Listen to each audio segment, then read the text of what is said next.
안녕하십니까, 레필입니다. 10월 4일 두산 에너빌리티 보도록 하겠습니다. 자, 오늘도 사실 뭐 큰 움직임 없었고요. 증시에 대한 움직임도 상승으로 진행이 되긴 했지만 사실 뭐 수급적으로는 외국인 투자자는 여전히 들어오지 않고 있습니다. 꾸준히 이탈하고 있는 그런 분위기고, 기관 투자자, 외국인 투자자 코스닥에서도 매수가 되긴 했지만 사실 전체적인 시장이 좀 불안한 모습이 보이고 있습니다. 그래서 중동에 대한 정세, 그 다음에 그런 이제 물가에 대한 이 안정화와 동시에 경기가 또 침체가 되면 안 되니까 금리를 또 빠르게 내리고 있는 그 상황, 이러한 것들이 복합적으로 계속 시장에 대한 불확실성을 키우고 있고요. 그리고 이제는 미국의 대선이 한 달 정도 남았기 때문에 거기에 대해서도 또 시장이 주목을 하고 있습니다. 그래서 11월 대선 이후가 또 이제 연말이기 때문에 그때 이제 모든 시장이 또 정리되는 그런 기간이거든요. 그래서 그러한 것들이 계속 불확실성을 키우고 있기 때문에 올해 연말은 조금 사리면서 진행을 해야 될 것 같습니다. 그래서 오늘 뭐 제가 시간도 조금 부족하고 해서 지금은 특별하게 더 말씀드릴 거는 많이 없을 것 같고 빠르게 좀 넘어가서 일단 환율 자체가 불확실성이 커지니까 1340원까지 올라가는 그런 모습이었습니다. 그래서 1340원 수준에서 지금 유지를 하고 있는데 추가적인 이제 상승이 나올 가능성도 있어 보이고요. 그렇다고 뭐 우리가 평소에 보던 수치까지 단번에 올라가기는 쉽지는 않아 보입니다. 결국에는 금리에 대한 인하가 있기 때문에 그럴 거고요. 아무래도 중동에 대한 정세에 따라서 이 환율이 움직일 가능성이 있어 보이고 얼마나 이제 움직이는지는 한번 보도록 하겠습니다. 자, 그 다음에 이제 지수 선물 보겠습니다. 선물 지표도 오늘 뭐 특별하게 지금 변화 없고요. 거의 다 보합 수준의 약상승으로 진행 중입니다. 원자재 가격은 아무래도 국제유가 때문에 좀 많이 올라가고 있죠. 75달러까지, 국제 정세 때문에, 지금 국제유가가 75달러까지 올라가는 모습이고요. 천연가스도 2.9달러까지 좀 유지하고 있는데, 전체적으로 에너지 가격이 좀 그런 불확실성에 의해서 올라가고 있습니다. 그리고 채권금리도 마찬가지 3.86%까지 올라가면서 진행이 되고 있고요. 평소보다 조금 높아지지만 전체적인 추세는 여전히 하락하고 있습니다. 그래서 일단은 추세만 보면서 한번 진행을 해보도록 하겠습니다. 그래서 지금은 이제 중동에 대한 움직임과 그다음에 엔키리 트레이드 청산에 대한 우려감, 경기 침체에 대한 우려감 이런 것들이 계속 번갈아 가면서 코스피를 좀 불확실성을 키우고 있는 그 와중에 또 이제 우리나라 전체 증시의 또 불확실성도 하나가 있습니다. 그래서 그런 것들이 좀 복합적으로 영향을 주고 있고 코스피가 계속 타 증시에 대비해서 좀 이제 낮게 유지가 되는 이유 중에 하나도 또 그 부분이라고 또 생각이 듭니다. 자, 그 부분을 한번 어떻게 이제 또 실마리가 풀리는지 한번 천천히 좀 지켜보도록 하고요.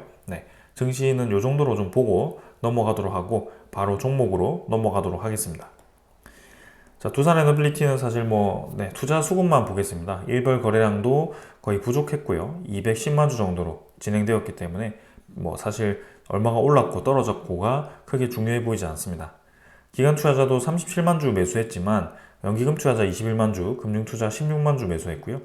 연기금 투자자는 매수 매도가 사실 뭐 계속 반복되고 있는 입장. 금융 투자도 마찬가지고요. 그래서 특별하게 기관 투자자는 중요해 보이지 않습니다. 외국인 투자자는 30만 주 정도 이탈했는데 평소에 지금 코스피에서 이탈하는 그런 분위기와 지금 두산 에너빌리티가 이탈하는 그런 분위기 비슷해 보이고 사실 뭐 코스피 이탈한 것보다는 훨씬 지금 선방을 하고 있기 때문에 이것도 뭐 조금 몇십만 주 이탈했다고 해서 많이 중요해 보이지는 않습니다. 자, 그리고 이제 공매도 잔고도 보겠습니다. 잔고는 뭐 사실 142만 주 정도로 조금 떨어졌지만 평소와 유사하였고요. 특별하게 뭐 수십만 주씩 감소되거나 올라가지 않는 이상은 지금은 별로 중요해 보이지 않습니다. 그 다음에 이제 대차 잔고도 한번 살펴보도록 하겠습니다. 대차 잔고는 아직 나오지 않았는데요. 뭐 사실 비슷한 수준일 거라고 보여지고 평소처럼 1280만 주 정도 진행되었을 것 같습니다. 그리고 지금 오늘 외국계에서는 JP모간에 대한 매도가 좀 나타났는데요. 이러한 움직임 자체가 그냥 거래량이 없는 수준에서 이렇게 나타나고 있기 때문에 뭐 일시적인 움직임이다라고 저는 생각이 좀 듭니다. 그래서 수급이 이렇게 붙었다가 저렇게 붙었다가 하고 있는 것은 사실 두산 에너빌리티의 뭔가 이슈로 인해서 움직이는 수급이 아니라 그냥 기계적으로 코스피에 들어왔다가 빠졌다가 하는 그런 기계적인 움직임이다라고 볼 수밖에 없습니다. 그래서 지금 상황은 우리가 그냥 차분하게 지켜보면 될 것 같고요.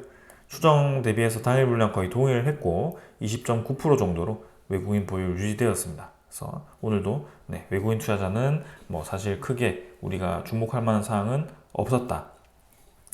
기술적으로는 계속해서 비슷한 상황을 유지하고 있기 때문에 특별하게 제가 말씀드릴 것은 없었습니다. 그래서 오늘 좀 빠르게 좀 넘어가도록 하고요. 이제 준비한 소식들을 좀 전달 드리도록 하겠습니다. 자, 아무래도 제가 준비한 소식 중에 하나는 스웨덴이 드디어 이제 구체적으로 원전 건설에 대한 발표를 하게 됩니다. 2035년까지 원전 2기를 건설하겠다라고 목표를 제시를 했고요. 스웨덴 총리가 직접 발표를 하였죠. 그래서 2026년까지 신규 원전 건설을 시작하겠다. 26년이면 지금 24년 거의 끝나가기 때문에 25년에 거의 입찰 우선 협상자를 선정해야만 26년까지 건설을 할 수 있을 거고요. 지금 이제 부지 선정을 진행해야 되고 부지 타당성 조사에 들어가야 되기 때문에 상당히 좀 급박한 계획이 아닌가라는 생각이 좀 듭니다. 뭐 요거는 이제 계획일 뿐 밀릴 수도 있기 때문에 조금 더 봐야 되겠지만 분명히 이런 공격적인 계획에 대해서는 지금 조만간 입찰에 대한 시작이 있어야 되고 우선 협상자 대상자 선정까지 조금 더 촉박하게 이루어질 가능성이 있어 보인다. 그래서 폴란드 원전과 체코 원전과 거의 유사하게 지금 진행이 되고 있기 때문에 우리가 좀 주목해 볼 필요가 있을 것 같고 2035년까지는 원전 2기, 45년까지는 10기 이상 이렇게 목표를 제시하면서 스웨덴이 본격적으로 원자력 에너지에 대해서 지금 확대를 공격적으로 진행을 한다는 것이 보여집니다. 아무래도 2차 전지에 대한 산업이 집중되어 있는 국가이기도 하고요. 앞으로 이제 그러한 산업을 더 키운다고 한다면 고집적 에너지가 필요하기 때문에 조금 더 거기에 대해서 신경을 쓰는 것 같습니다. 그래서 우리나라도 스웨덴 원전에 대해서 추가적인 수주가 또 기대가 되는 상황이고 특히 북유럽에 대해서도 계속 K방산에 대한 인기가 뛰어나기 때문에 그런 것들을 패키지로 해서 우리나라 산업에 대한 수출이 동유럽과 비슷하게 또 그런 구도로 흘러갈 가능성이 있어 보입니다. 그래서 좋은 결과 한번 기대해 보도록 하고요. 그렇게 되면 또 이제 우리나라가 가격 싸움에서 프랑스 EDF와 이제 미국의 그런 외교력과 또 이제 다투게 될 텐데 결국에는 미국 웨스팅하우스와 우리나라에 대한 컨소시엄이 어떻게 구성되느냐에 따라서 저 북유럽에 대한 원전도 또 이제 소송전으로 가느냐 아니면 이제는 합동으로 해서 수주가 되느냐 이렇게 될 것 같습니다. 자, 그러나 이제 또 덤핑 이슈가 계속 있기 때문에 가격이 너무 싸다라고 인식하는 사람들이 많죠. 하지만 그렇게 가격이 싸게 된다면 지금 이제 EU가 중국산 전기차의 최대 45%에 대한 관세를 통과하는 법안을 통과했듯이 이거를 법제화했듯이 말도 안 되는 가격이라고 한다면 EU에서는 가만히 있지가 않습니다. 그래서 EU에 손실을 끼칠 수 있는 정도의 그런 과도한 하락에 대한 가격은 결국에는 관세를 통해서 지금 이제 보완을 하는 그런 모습이 보이고 있기 때문에 우리나라 체코 원전에 대한 수주가 그렇게 이제 과도하게 싸게 들어가서 프랑스 EDF와 같은 EU 의장국이 지금 손실을 끼칠 정도로 우리나라가 지금 공격적인 그런 치킨 게임을 했다라고 보여진다면 이런 EU가 가만히 있지 않겠죠. 하지만 그렇게까지 지금 진행되지 않고 있고요. 체코 원전에 대한 24주에 대한 수주는 그때 이 프랑스 대비해서는 가격이 월등히 싸긴 하지만 결국에는 우리나라 이 제조력에 앞세워서 합리적인 가격으로 구성이 되었다라는 것을 또 여기서 알 수가 있는 대목입니다. 그래서 이제 어떻게 또 추가 수주가 날 거고 이제는 또 이제 그러한 가격에 대해서 그런 공격에 대해서 어떻게 또 이 증명을 해낼 것이냐도 방법이긴 하겠지만 결국에는 그러한 이 흑막이라고 할까요? 좀 가림막 속에서도 전체적인 시장 자체가 우리가 좀 이 원자력 에너지에 대해서 관심을 가지고 확대하는 방향으로 가고 있다는 것은 자명한 사실인 것 같습니다. 이제는 그 누구도 거기에 대해서 반박을 할 수 없을 정도로 이제는 유럽이라든지 미국에서 월등하게 지금 그 여론이 커지고 있는 상황이고요. 이전에 한 2년 전, 3년 전만 하더라도 이 정도까지의 분위기가 아니었다면 확실하게 그 산업에 대한 고도화가 이루어짐으로써 점점 더 그 관심도가 이쪽으로 쏠리고 있는 것은 사실인 것 같습니다.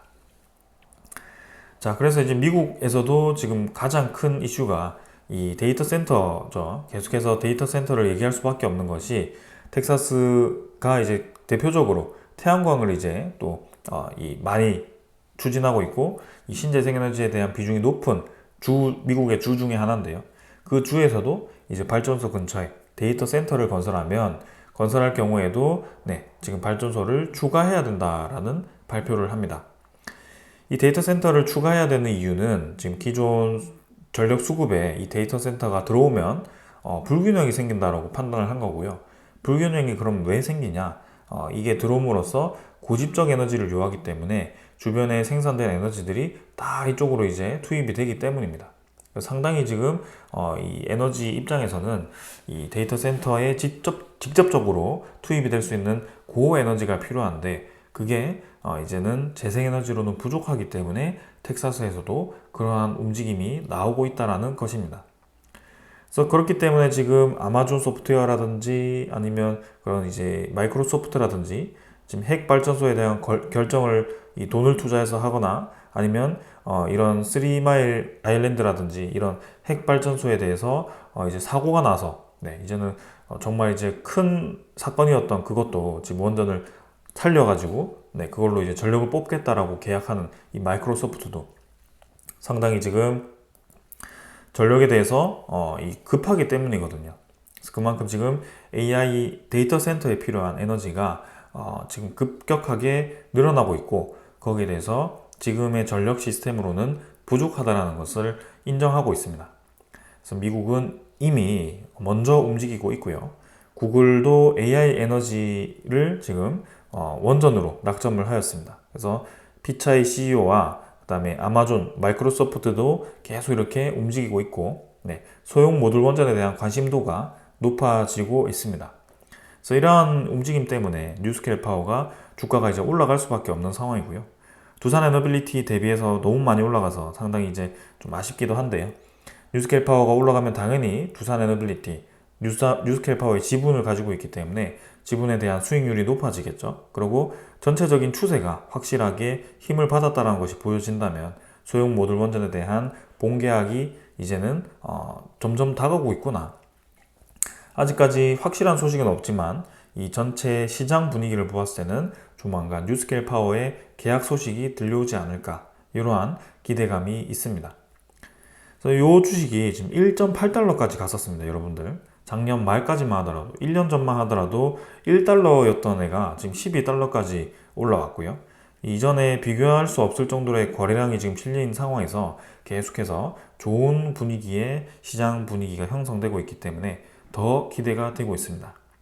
그래서 우리나라의 주식 시장과 두산 에너빌리티를 포함한 이 원자력 시장이 계속 이제 정치적으로 엮이기도 하고, 좀 이제 그런 불확실성 속에 좀 제 가치를 판단받지 못하는 것 같아서 좀 아쉽기는 하지만, 결국에는 이렇게 응력이 계속 응축되어 있다가 저렇게 뉴스케일 파워처럼 한 번에 터지는 시기가 올 거고요.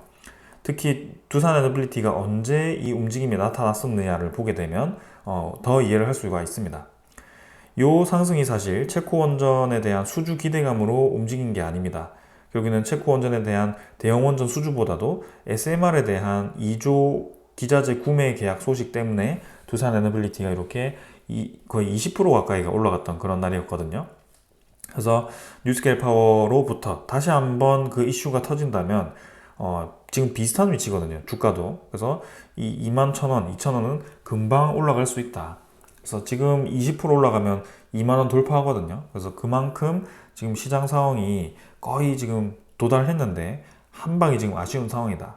그래서 우리가 흔들릴 필요가 없이 지금 가면 되겠는데, 하필 지금 이제 시장에 대한 불확실성, 좀 미국의 대선, 그런 중동에 대한 전쟁, 러시아 우크라이나에 대한 확전, 이러한 것들이 계속 영향을 주고 있다. 그래서 코스피가 좀 떨어지는 분위기가 형성되고 있는데, 그것만 잘 넘기면 지금 분명히 좋은 이 시그널이 나타나고 있기 때문에 좀 기대가 되는 상황이다라고 말씀드리고 싶습니다. 이런 이제 정치적인 불확실성도 이제는 계속 가리려고 해도 가릴 수가 없습니다. 지금 어떠한 상황으로 가는지가 계속 매일매일 업데이트가 되고 있거든요. 미국은 이제 본격적으로 이제 원자력 에너지에 관심을 가집니다. 이제 계산기 두드려 보니까 나왔거든요. 이 원전을 적게 늘려서는 안 되겠구나. 지금 챗 GPT와 같은 그런 오픈 AI와 같은 AI가 계속 커지고 있기 때문에 거기에 들어가는 학습량이 엄청나게 늘어나고 있습니다. 그거를 다 커버하기 위해서는 데이터 센터를 공격적으로 늘릴 수밖에 없고, 그거를 다 커버하기 위해서는 원전이 지금 최소 200개 정도가 증설이 필요하다라고까지 얘기가 나오고 있습니다. 그래서 미국의 에너지부 등 평가 보고서에 의하면 전력 수요를 충족하려면 2050년까지 200기가와트를 증설해야 된다. 그래서 최대 269기가와트까지 늘릴 수 있다. 석탄 발전소가 지금 145곳이나 되고요. 이거 다 전환하려면 얼마나 많은 비용이 필요하겠습니까? 석탄 화력을 지금 재생에너지로 바꿀 수도 있겠지만 이 석탄 에너지와 재생에너지의 성질 자체가 다릅니다. 네, 연속성이 없다라는 거죠. 재생에너지는 연속성이 있을 수가 없습니다. 아무리 이 마이크로 그리드를 통해서 각기 이렇게 또 전력을 공급해서 출력 조절을 미세하게 하더라도 이 석탄 에너지처럼 100% 고집적 에너지를 24시간 동안 낼 수가 없다라는 거죠. 그걸 내기 위해서는 지금은 원자력 에너지가 적합하다라고 평가를 한 거고 269기가와트까지 늘릴 수 있다라고 평가가 나온 겁니다. 그 어디에 대한 그런 평가도 아니고 미국 에너지부에서 평가를 한 겁니다. 그래서 우리나라는 계속 그거를 막기 위해서 뭐 어디 탈원전 이 집단들, 그 다음에 그런 이 재생에너지를 너무 이 광신도처럼 밀고 있는 그런 집단의 보고서를 들고 와가지고 원자력이 필요 없다, 사양 에너지다 이렇게 주장하는 쪽이 있겠지만 지금은 가장 필요로 하는 이 에너지가 이 국가가 어떻게 움직이는지를 보면 됩니다. 그리고 이 기업들이 어떻게 움직이는지를 보면 우리가 알 수가 있습니다. 그래서 재생에너지를 늘리는 것도 중요하지만 제가 계속 말씀드리는 거는 우리나라 재생에너지 단가가 비쌉니다. 왜 비싸냐?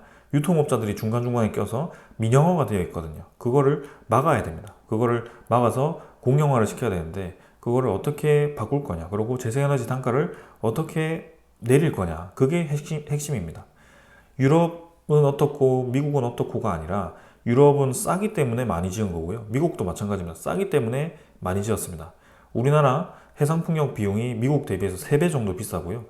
태양광 유럽 대비해서 2배 이상 비쌉니다.